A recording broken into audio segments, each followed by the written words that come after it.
This year, we're going to join much of the church throughout history in celebrating the coming of Christmas, the coming of the incarnation of Christ. We do that by adhering to the ritual of the Advent wreath. The Advent wreath reminds us 4 weeks in a row of things that have to do with the coming of Christ and the era of Christmas.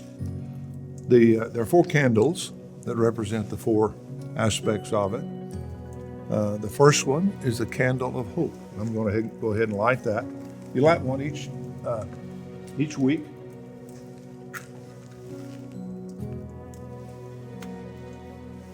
The candle of hope is a purple candle representing royalty, and it's for us to celebrate the fact that the coming of Christ was a prophecy. It was a fulfillment of God's promise that He was going to restore everything that sin had tainted. All the prophets of the Old Testament look forward to a day when God would intervene in history and set things right. There's a text that I want to read to you. It is 1 Peter chapter 1, verse 10.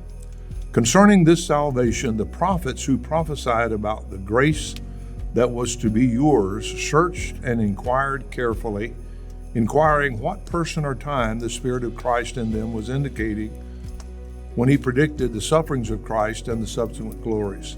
It was revealed to them that they were serving not themselves but you in the things that have now been announced to you through those who preach the good news to you by the Holy Spirit sent from heaven, things into which angels long to look. On that night when the angels appeared out in the fields and announced the gospel to the shepherds, that was a great event. And it was a fulfillment of all of the Old Testament story, that there would come a time when God would crush the head of Satan through the instrumentality of the human. As He said to the woman and the serpent and Eve in the garden, the woman's seed will crush your head, serpent, but you will bruise its heel.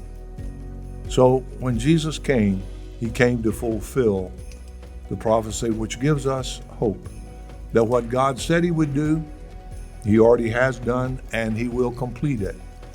In a coming day when there's a new heaven and a new earth, we will have the benefit of God redeeming all of tainted creation, fallen creation, and restoring it to its original purpose. So that is our hope. And as we celebrate Christmas, the incarnation, we're also celebrating the culmination when we have a new heaven and a new earth. Join me next week and we'll talk about the next candle, the candle of peace.